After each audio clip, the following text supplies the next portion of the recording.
सर्वप्रथम आप सभी को शुभ संध्या। कक्षा की शुरुआत करने की मैं घोषणा करता हूं। प्रीवियस क्लास में हमने ज्योग्राफी के एक सेक्शन को द एंड दिया था और आज जैसे कि मैंने कहा कि आज से हम सामाजिक भूगोल की शुरुआत करेंगे। यहां से क्लास को आगे बढ़ाएंगे। सामाजिक भूगोल जो ज्योग्राफी है हमारा, उसका दूसरा खंड है। यह आर्थिक भूगोल के पहले का एक महत्वपूर्ण खंड है जिसमें हम कई आयाम से ज्योग्राफी को देखने की कोशिश करते हैं।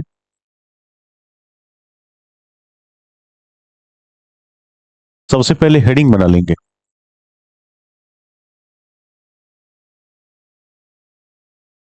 सामाजिक भूगोल एक दूसरा पार्ट है। सोशल ज्योग्राफी, यहां से आज की क्लास आगे बढ़ेगी। सबसे महत्वपूर्ण बात यह है कि इसमें क्या पढ़ा जाए, इसमें किस पॉइंट से क्वेश्चन आते हैं। अभी आपने देखा है कि अभी बीपीएससी का प्री का रिजल्ट आउट हुआ है और यदि हम प्री के रिजल्ट की गणना करें, देखें, आप देखेंगे इस बार यूआर का कट ऑफ ठीक ठाक है, 88 नंबर पर है, जो एक सही कट ऑफ माना जाता है। और अन्य कैटेगरी वाइज यदि आप देखेंगे वो नीचे ही है। यानी यदि किसी अभ्यर्थी की अपने कोटी में रिजर्वेशन कैटेगरी में 80 से ऊपर नंबर है, 150 में से यदि कोई 80 नंबर ला सकता है तो सफल माना जाता है। तो मैं समझता हूं कि एक अच्छा परिणाम है, बीच का परिणाम है, जिसमें न इसको हम बहुत हाई कट ऑफ कह सकते हैं तो बहुत कम कह सकते हैं। एक एवरेज जो बीपीएससी का रहा है वही ट्रेंड इस बार भी है। परीक्षा के दृष्टिकोण से यदि हम सामाजिक भूगोल को देखते हैं तो हम पाते हैं कि यहाँ जो सबसे इंपॉर्टेंट पक्ष है वह जनगणना है। जनगणना के बाद शिक्षा है। शिक्षा के बाद क्या है? तो शिक्षा के बाद सामाजिक गुणवत्ता है। इन सब खंडों का हम यहां पर अध्ययन करते हैं।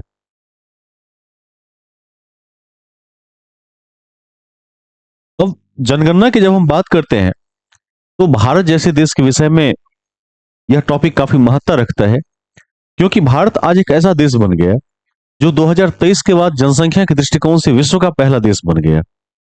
और बड़े दुख की बात है कि भले ही कई तरह की नीतियां आई, लेकिन इस देश को सुधारने के लिए, इस देश के जनसांख्यिकी पर, जनसंख्या पर कमांड नियंत्रण रखने के लिए, कंट्रोल रखने के लिए किसी प्रकार की कोई मजबूत स्कीम आज तक नहीं आ सकी। और ऐसा लगता है कि यह सरकार की मुख्य धारा में भी नहीं है। जबकि यदि हम वृद्धि दर देखें तो लगभग 17.5% से ऊपर का वृद्धि दर हमारे पास वार्षिक है। और हर साल जो हमारी जनसंख्या बढ़ रही है उस हिसाब से ऐसा माना जा रहा है कि अब देखिए 1901 में हम कितने थे? 23 से 24 करोड़ के आसपास थे। आज मात्र 125 साल आगे चले हैं तो 132 करोड़ हो गए। ये दिखाता है कि 2035 से 40 तक यह आबादी भी क्या होगी? डबल के कगार पर चली जाएगी इस रेट से। और जब आबादी बढ़ती है तो देश में संसाधन की गुणवत्ता कम होती है, बीमार लोगों को इलाज नहीं मिल पाता है, सामान्य लोगों को शिक्षा नहीं मिल पाता है, और हर क्षेत्र में महंगाई काफी बढ़ जाती है, क्योंकि संसाधन उतना ही है, लेकिन जब इसका बंटवारा हाई लेवल पर होगा तो प्रति व्यक्ति पर कैपिटा के हिस्सा में कम पड़ेगा। तो हम सीधे तौर पर कह सकते हैं कि गरीबी और भुखमरी का कारक ही जनसंख्या है। और इसीलिए वैज्ञानिक पैदा हुए माल्थस, जिन्होंने काफी बेहतर रिसर्च किया इस पर। और माल्थस ने क्या कहा? युद्ध के बारे में माल्थस ने कहा, युद्ध क्या है? तो युद्ध जनसंख्या के विषय में एक सकारात्मक नियंत्रण है। वो कहते हैं कि आपदा और युद्ध होते रहना चाहिए। हाँ, एक बार इनका प्रश्न है, कहा जाए, कोई कुछ पूछना चाहते हैं क्या?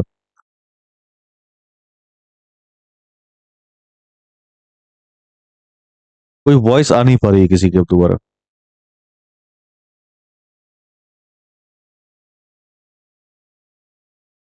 मैंने ऑल म्यूट कर दिया है, देख लीजिए, किसी को पूछना हो तो पूछ लीजिए। तो माल्थस ने यह बात कही कि आपदा और युद्ध क्या है? इस प्रकृति के मित्र हैं। आपदा और युद्ध जब भी होता है तो भारी स्तर पर जनसंख्या को कम कर देता है। और भले ही लोग इस बात से दुखी या नाराज हो कि ऐसा नहीं होना चाहिए, लेकिन आपदा और युद्ध में ऐसा होता है कि न चाहते हुए भी जनसंख्या कम हो जाती है और प्रकृति को राहत मिलती है और पृथ्वी को एक नवजीवन मिलता है। ऐसी अवधारणा उन्होंने दी थी। शुरुआत करते हैं पॉइंट से। सबसे पहले सामाजिक भूगोल में लिख दीजिए, 2 से 3 क्वेश्चन यहां से आते हैं। 2 से 3 प्रश्न यहां से आते हैं इस खंड से, ताकि आपको पता रहेगा इसकी महत्ता कितनी है और उतना ही वेटेज देकर पढ़ेंगे। 2 से 3 प्रश्न। और इसका सबसे जो पहला सब टॉपिक है वो लिखिए जनगणना। अभी होने वाला भी है।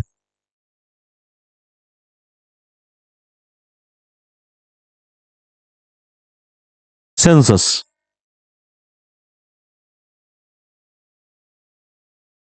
जनगणना। इसको शुरू करते हैं। जनसंख्या के बारे में धीरे धीरे और चीजों को हम जानेंगे। आप इतना तो याद ही रखिए कि 1901 में यदि प्रति व्यक्ति हम बात करेंगे तो 77 व्यक्ति, 77 व्यक्ति प्रति वर्ग किलोमीटर का घनत्व था। आज है 2011 के अनुसार 382 व्यक्ति प्रति वर्ग किलोमीटर। 2025 की बात करें तो ये 400 के पार चला जाएगा। अभी हुआ नहीं है सेंसस। सेंसस होगा तो पता चलेगा। और देखिए कि हम कितने विकराल स्थिति में जा रहे हैं। सबसे पहला पॉइंट लिख दीजिए, जनगणना के अध्ययन को डेमोग्राफी कहा जाता है, या जनसंख्या के अध्ययन को डेमोग्राफी कहा जाता है।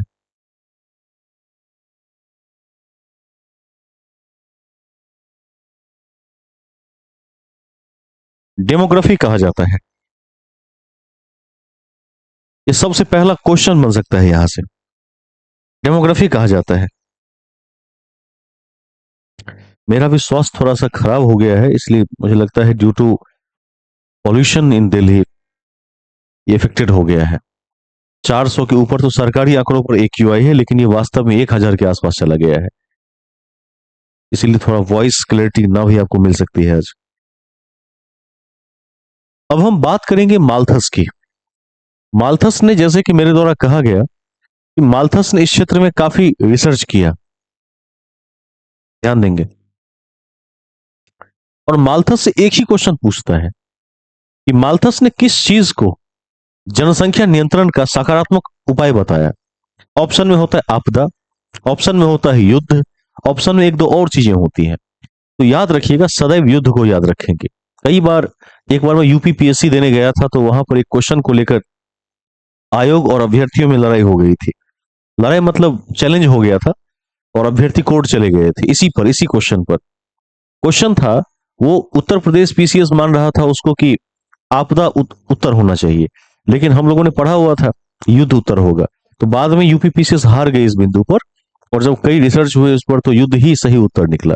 माल्थस का सीधा कहना था कि जैसे कोई मरना नहीं चाहता है अपने आप में, और जो सबसे अनपढ़ और अशिक्षित समाज होता है उसमें जनसंख्या वृद्धि सबसे ज्यादा होती है। उसको क्या लगता है,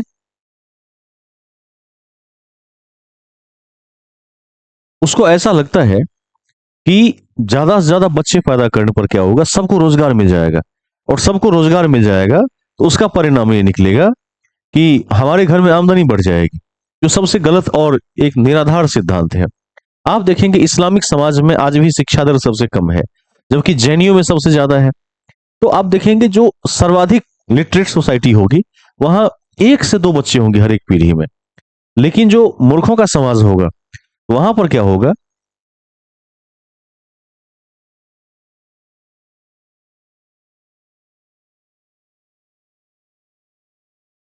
जो अशिक्षित समाज होगा वहां पर क्या होगा, वहां पर जनसंख्या वृद्धि दर बहुत ज्यादा होगी। तो माल्थस ने यह कहा कि कोई व्यक्ति यदि चाहे भी कि मैं खुद मर जाऊं तो इतना आसान नहीं कि मर जाएगा। कुछ लोगों के चाहने से भी नहीं होगा। ज्यादातर लोग जीना चाहेंगे।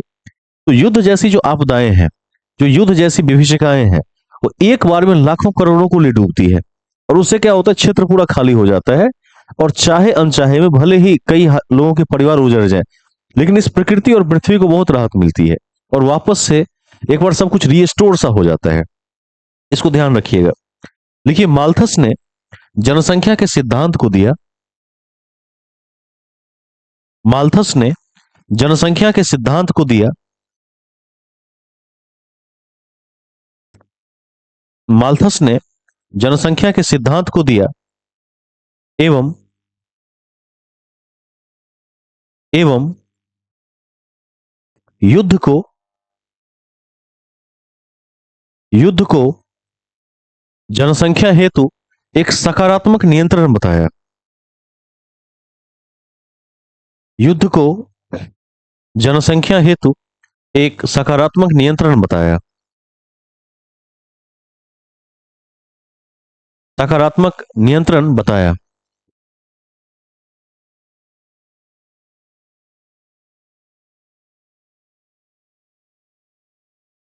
ठीक है।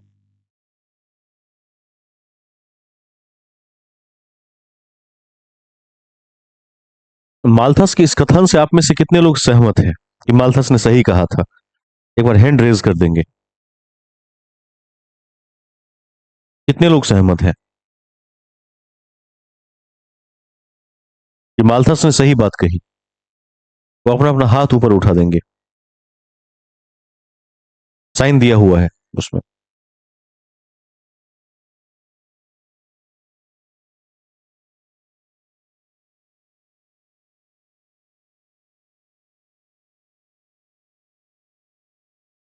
अभी तक किसी ने हाथ नहीं खड़ा किया, यानी क्या है, सब विरुद्ध में है। माल्थस ने गलत कहा था।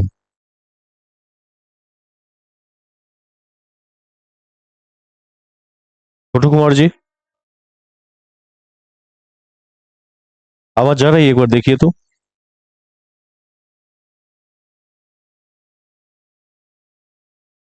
वो एक अभ्यर्थी रिप्लाई करें कि वॉइस क्वालिटी क्लियर जा रही है। ज्योति कुमारी, आवाज जा पा रही है? देखिए तो एक बार।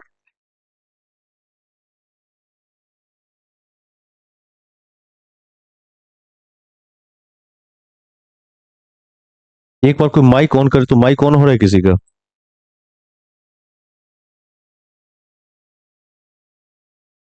ऑन, अब देखिए तो हो रहा है।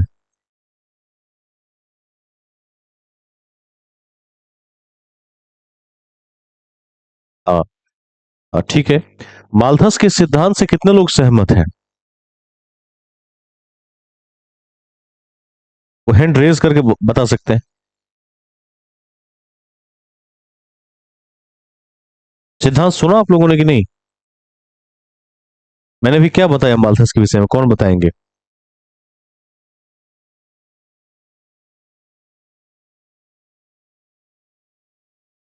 कोई बताने की स्थिति में क्यों नहीं है? माल्थस ने ये कहा था कि युद्ध एक तरीका है जनसंख्या को कम करने का, एक सकारात्मक तरीका है, अच्छा तरीका है। ये बात माल्थस ने कही थी। ठीक, क्लियर है? आगे चलते हैं। लिखिए नेक्स्ट पॉइंट। मौर्य काल में मौर्य काल में गोप नामक अधिकारी जनगणना के कार्य को करते थे। मौर्य काल में गोप नामक अधिकारी जनगणना के कार्य को करते थे। गोप नामक अधिकारी जनगणना के कार्य को करते थे। जनगणना के कार्य को करते थे। आप सभी को याद भी होगा, इतिहास में हमने इसकी चर्चा की थी। निश्चित तौर पर सबको याद होगा। Next point.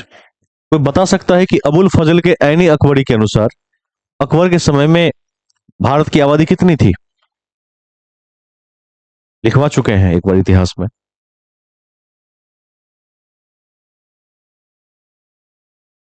10 करोड़। 14,000 तो बहुत कम हो जाएगा, तो विलुप्त हो जाएंगे मनुष्य। 10 करोड़ थे। हाँ, लिख दीजिए। अबुल फजल के ऐने अकबरी के अनुसार अबुल फजल के ऐने अकबरी के अनुसार अबुल फजल के ऐने अकबरी के अनुसार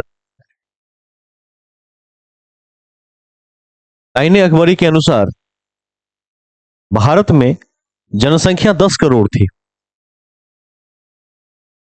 भारत में जनसंख्या 10 करोड़ थी। 10 करोड़ थी। ठीक है। अब हम बात करते हैं आधुनिक काल की। देखिए, अंग्रेज जब भारत आए, मैं दावे के साथ कह सकता हूं कि आजकल देखेंगे जहां भी आप बैठेंगे, लोग भारतीय सभ्यता का दम भरते हैं, कहते हैं कि भारत में ऐसा था, भारत में बिल्कुल था, भारत में सब कुछ था। लेकिन कब तक था? तो मुस्लिम आक्रमण के पहले तक था। ठीक है, 700-800 ईस्वी के बाद जो चीजें बिगड़ने लगी, दिल्ली सल्तनत के आते आते सब विलुप्त हो गया था भारत में। अब जो भारतीय बचे, वो केवल अपने पूर्वजों की गुणगाथा गाने वाले भारतीय बचे, जो आज भी कहते हैं कि मैं विश्व गुरु हूं। वाकई में एक ऐसा भी समय था जब ब्रिटिश भारत आए थे, उस समय हम बहुत पिछड़ चुके थे। हम इतने पिछड़ चुके थे कि सती प्रथा जैसी जो सामाजिक कुप्रथा है, उसमें हम यकीन करने लगे। हमने जातियों को इतना चरम पर पहुंचा दिया उस बीच में कि आज देखिए जाति एक राजनीतिक मुद्दा बन चुका है, और निश्चित तौर पर यह कभी समाप्त नहीं होगा, ऐसा प्रतीत होता है भारत में। हो भी जाएगा तो 100-200 वर्ष लगेंगे इसको। उस दौर में 1872 में, जब एक तरफ अत्यंत पिछड़ापन से भारत गुजर रहा था, सबसे पहले लॉर्ड मेयो के दिमाग में एक कॉन्सेप्ट आया कि जनगणना शुरू करवाई जाए। लेकिन इन्होंने एक बार तो कराया, नियमित नहीं करवा सके। तो नियमित की जो शुरुआत का श्रेय है, वो 1881 में जाता है लॉर्ड रिपन को। ध्यान रखिएगा, रिपन ने कहा कि हर एक 10 साल पर जनगणना होगी, और 1881 से लेकर आज तक नॉन स्टॉप जनगणना हो रही है। 81, 91, 2000, मतलब 1991। उसके बाद ज्यो ज्यो आप आगे बढ़ेंगे तो 81, 1891, 1901, 1911, 1921, इस तरह से 1991, 2001, ठीक है, 2021, इस तरह से 21 वाला भी लंबित है, उसको 21 ही माना जाएगा। तो एक बात ध्यान रखेंगे, मेयो और रिपन का इस देश के डेमोग्राफी में योगदान बहुत बड़ा है, सेंसस में योगदान बहुत बड़ा है, खास करके उसको सुधारने में, गिनती करवाने में, पता करने में बड़ा योगदान है। लिख दीजिए। देखिए, सर्वप्रथम जनगणना की आधुनिक शुरुआत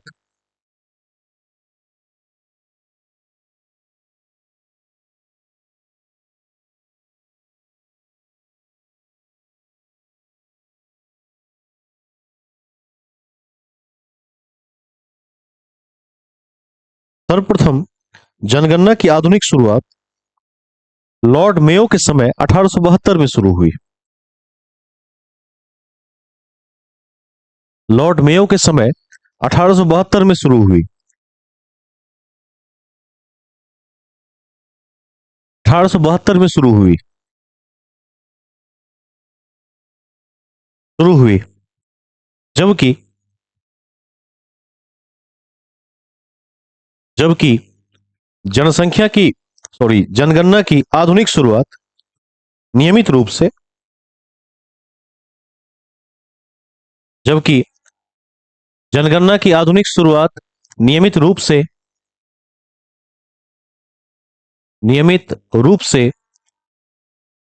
1881 में लॉर्ड रिपन के समय हुई।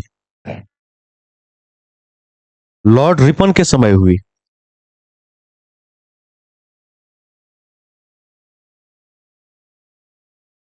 लॉर्ड रिपन के समय हुई। अब एक तथ्य जो यहां पर सबसे अधिक इंपॉर्टेंट है, माल्थस का तथ्य है, उसको ध्यान रखिएगा। आप में से कोई बताइए कि माल्थस ने जनसंख्या के बारे में एक सिद्धांत दिया था वृद्धि का, वो क्या है? कौन बता सकते हैं? छोटू जी। सभी लोग सबसे पहले लाइव आ जाइए, अपने कैमरे ऑन कर लीजिए और लाइव में बैठिए। छुप कर नहीं बैठना है। हाँ, अब सही तरीका है।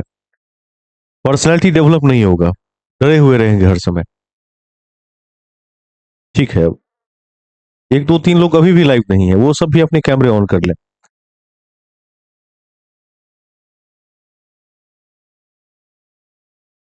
हैं भी कि नहीं? आप लोग भाग गए हैं छोड़कर क्लास? 6 लोग उपस्थित हैं कि भाग चुके हैं?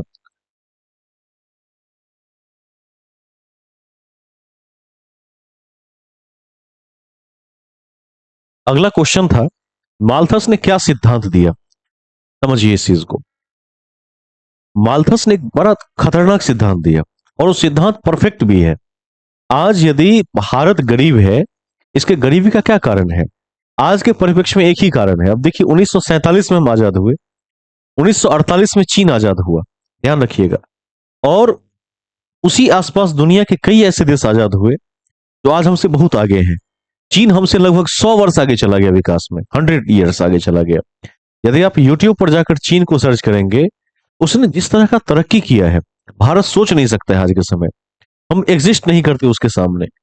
जो चाइनीज कंपनियां कल तक मोबाइल बना रही थी, मोटोरोला, वो अब कार बना रही है।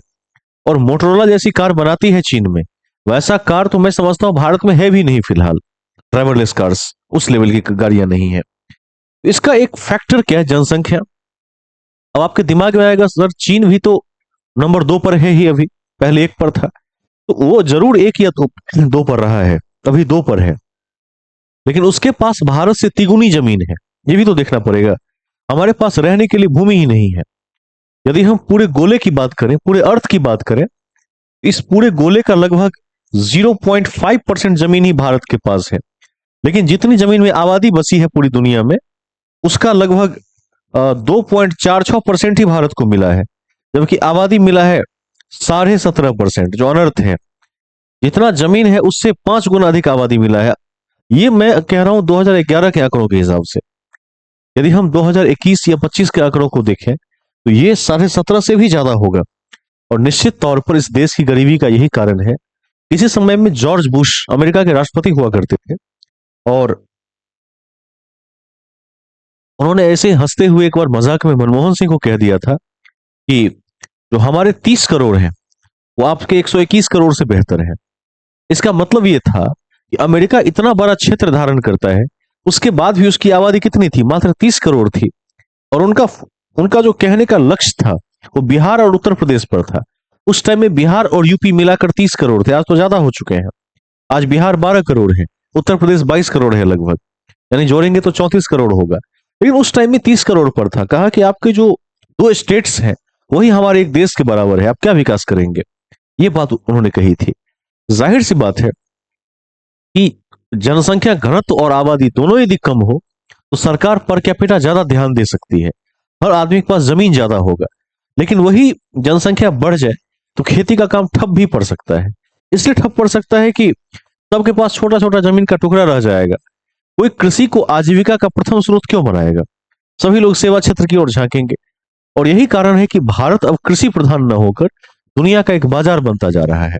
और कैसा बाजार? उत्पादक नहीं है, क्रेता है, आयातक है। निर्यात के क्षेत्र में बहुत पीछे है, आयात में बहुत आगे चला गया है।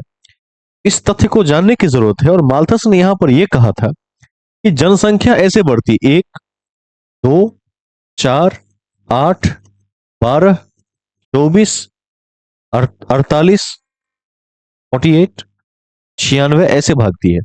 डबल डबल डबल डबल इस तरह से। मतलब एक आदमी 96 आदमी में कन्वर्ट हो सकता है बहुत जल्दी, यदि रोका ना गया तो।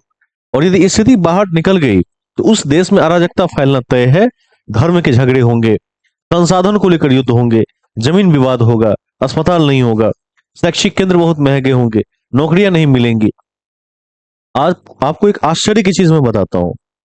दुनिया में भारत के आसपास ऐसे भी देश हैं, जिस देश में टापू वाले देश हैं कुछ, जिस देश में 10वीं पास लोग आईएएस ऑफिसर हैं। मतलब आईएएस तो वहां नहीं होता है, उस देश के नाम से एक ऑफिसर होता है, लेकिन आईएएस का रैंक के अधिकारी 10th पास आउट है। मिलता ही नहीं है कोई। इतनी कम आबादी है, कोई बनना ही नहीं चाहता है। आप सोच के देखिए, जिस आईएएस को बनने के लिए भारत में इतना तगड़ा कंपटीशन फेस करना पड़ता है, उसी आईएएस के रैंक के अधिकारी बनने हेतु उस देश में केवल 10वीं पास करना जरूरी है। लोग जाना ही नहीं चाहते आज भी। इतना फिर क्यों है? केवल पॉपुलेशन डेंसिटी और पॉपुलेशन के कारण है। तो लिख दीजिए, माल्थस का सिद्धांत और तीर का चिन्ह। माल्थस का सिद्धांत और तीर का चिन्ह। देखिए, यदि जनसंख्या को नियंत्रित नहीं किया गया, यदि जनसंख्या को नियंत्रित नहीं किया गया, नियंत्रित नहीं किया गया, तो वह 1:2:4:8:16।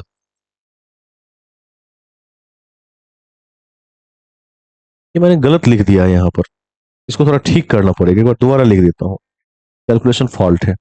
यहां से ठीक करना पड़ेगा।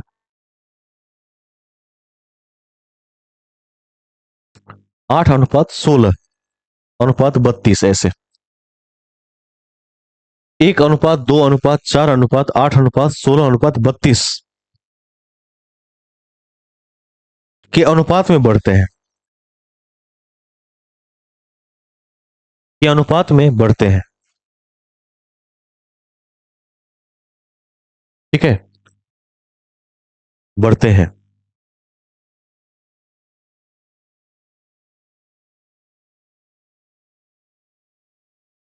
ठीक है, ध्यान रखिएगा इसको। अब कोई बताइए आप में से कि सबसे पहले जो नियमित जनगणना आजादी के बाद शुरू हुई वो कब से हुई? कौन बताएंगे? आजादी के बाद 1951 से हुई। 51 से, प्रथम आम चुनाव के समय से। लिख दीजिए, आजादी के बाद पूछा है मैंने। लिखिए, आजादी के बाद 1951 से, आजादी के बाद 1951 से जनगणना कार्य नियमित रूप से हो रहा है।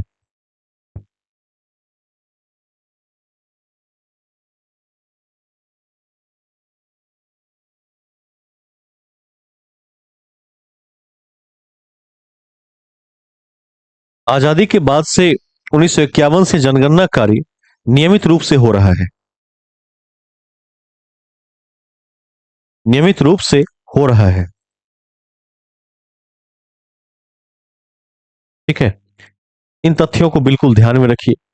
अब हम चलते हैं, महत्वपूर्ण क्वेश्चन कहां कहां से आता है। एक दशक है 1911 से लेकर 1921। ध्यान रखिएगा, इस दशक में इतनी महामारियां और अकाल फैले जिसके कारण आबादी की बहुत क्षति हुई पूरी दुनिया में। तो ऐसे भारत में भी हुआ। इस दशक को कहते हैं महाविभाजक दशक। महाविभाजक दशक। ठीक है, और 1921 को कहते हैं महाविभाजक वर्ष। इसको लिख दीजिए ऐसे ही, 1911 से 21 को महाविभाजक दशक, जबकि 1921 को महाविभाजक वर्ष कहा जाता है। महाविभाजक वर्ष कहा जाता है।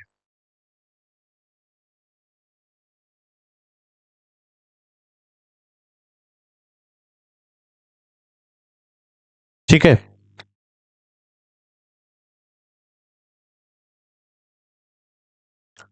10 साल खूब घटा, अचानक 1921 से फिर बढ़ना शुरू हुआ था आबादी।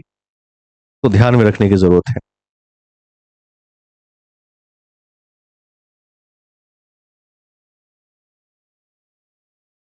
आगे चलेंगे नेक्स्ट पॉइंट में। एक क्वेश्चन है आप सभी से, मृत्यु की गणना करने वाला देश का सबसे पहला राज्य कौन बना है, जिसने पहली बार मृत्यु की गणना की है? लिख दीजिए नोट में। लिखिए, मृत्यु की गणना करने वाला देश का पहला राज्य कर्नाटक है। मृत्यु की गणना करने वाला देश का पहला राज्य कर्नाटक है। देश का पहला राज्य कर्नाटक है। ठीक है,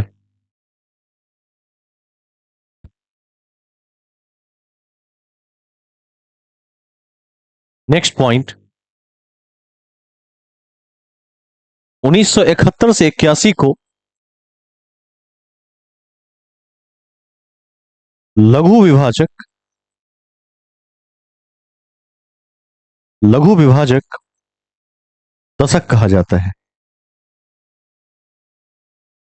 1971 से 81 को लघु विभाजक दशक कहा जाता है। लघु विभाजक दशक कहा जाता है। ठीक है, 1971 से 81 को लघु विभाजक दशक कहा जाता है। कहा जाता है। इसको ध्यान में रखेंगे। महाविभाजक 1911 से 21 और लघु विभाजक 1971 से 81। जनसंख्या किस सूची में है? अगला क्वेश्चन, जनसंख्या किस सूची में है? जनसंख्या केंद्रीय सूची में है, संघ सूची में है। और जनसंख्या का नियंत्रण किस में है? समवर्ती में है। इस दोनों को लिख दीजिए, बहुत पूछा हुआ क्वेश्चन है। लिखिए, जनसंख्या भारत में संघ सूची में है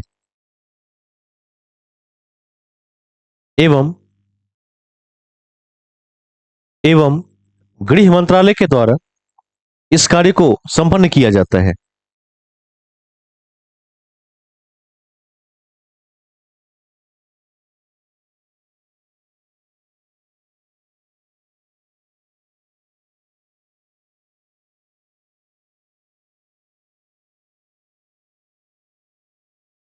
ठीक है, बहुत इंपॉर्टेंट है कि जनसंख्या संघीय सूची में है, लेकिन जनसंख्या का कंट्रोल किस में है? समवर्ती सूची में है।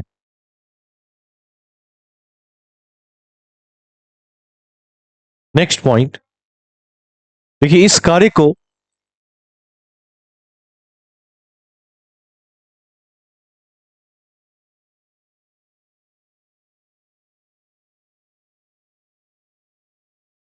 को महापंजीकृतीय आयुक्त के द्वारा संपन्न किया जाता है। इस कार्य को महापंजीकृतीय आयुक्त के द्वारा संपन्न किया जाता है। महापंजीकृतीय आयुक्त के द्वारा संपन्न किया जाता है। संपन्न किया जाता है। इस कार्य को महापंजीकृतीय आयुक्त के द्वारा संपन्न किया जाता है। नेक्स्ट पॉइंट, बीपीएससी का सबसे प्रमुख क्वेश्चन जो हर साल पूछता है, देखिए, वर्तमान जनगणना आयुक्त वर्तमान जनगणना आयुक्त जनगणना आयुक्त मृत्युंजय कुमार नारायण है। वर्तमान जनगणना आयुक्त मृत्युंजय कुमार नारायण है।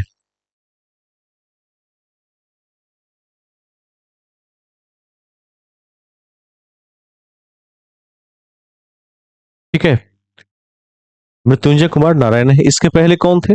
विवेक जोशी थे। इसको भी ध्यान रखिएगा। नेक्स्ट पॉइंट, कोई बताइए कि सबसे पहले जातिगत जनगणना कब हुई थी भारत में? इसको भी लिखिए।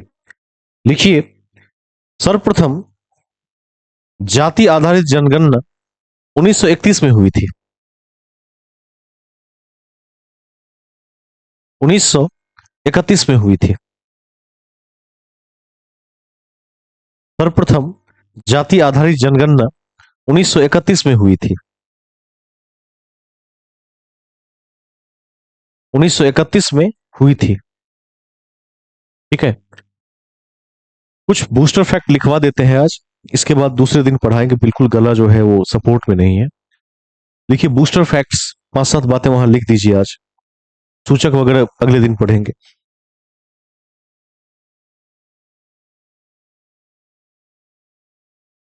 लिखिए इसमें फर्स्ट पॉइंट, 1901 में जनसंख्या घनत्व 77 व्यक्ति प्रति वर्ग किलोमीटर था।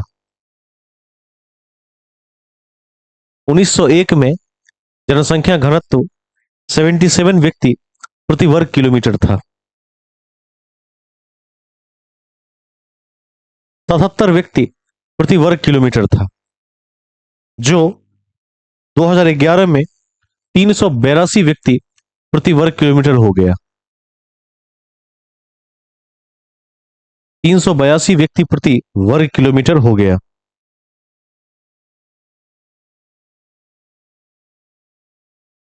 हो गया। नेक्स्ट पॉइंट,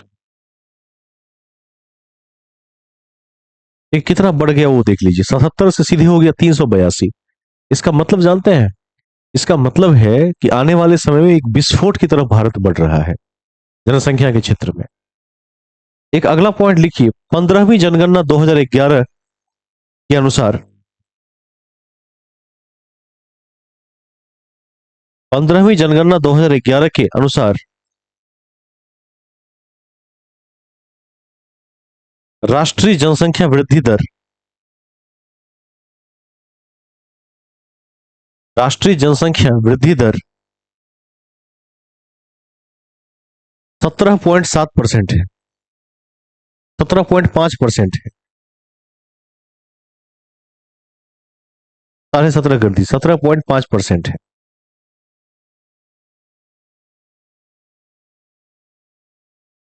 नेक्स्ट पॉइंट,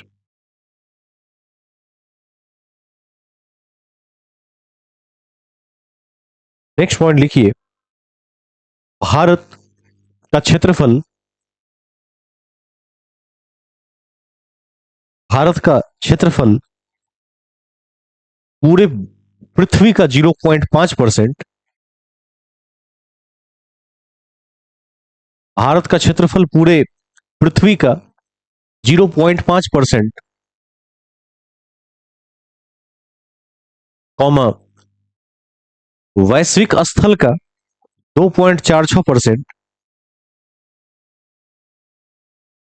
वैश्विक स्थल का 2.46% एवं जनसंख्या 17.5% है।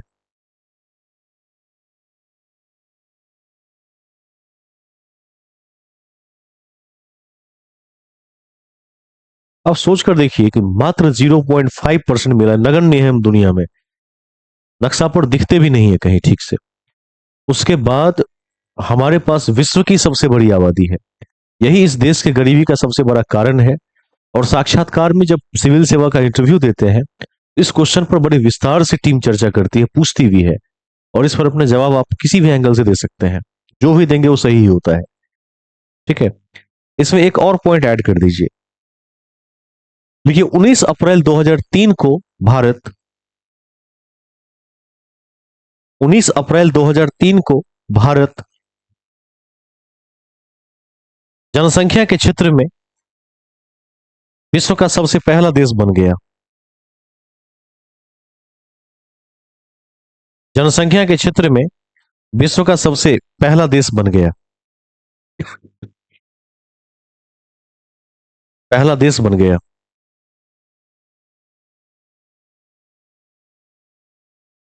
ठीक है,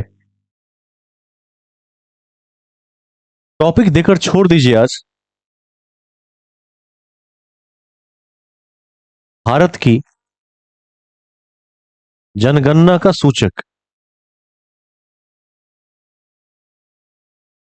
इस टॉपिक पर कल चर्चा करेंगे, काफी बड़ा है, विस्तृत भी है। भारत की जनगणना का सूचक, रैंक देखेंगे, स्टेट्स के रैंक देखेंगे, हर हिसाब से देखेंगे कि 11 के आंकड़े क्या कहते हैं, 21 में कहां जाने की संभावना है, साक्षरता के दर को देखेंगे, लिंगानुपात को देखेंगे, नगरीकरण को देखेंगे, और इस कड़ी में बिहार की जनगणना को देखेंगे, जो अति महत्वपूर्ण पक्ष होगा इसका, स्पेशल क्लास लेंगे उसके लिए। तो इन सब बातों की चर्चा हम आगे करेंगे। फिलहाल मैं थोड़ा स्वस्थ होने की कोशिश करता हूँ। शुभ रात्रि।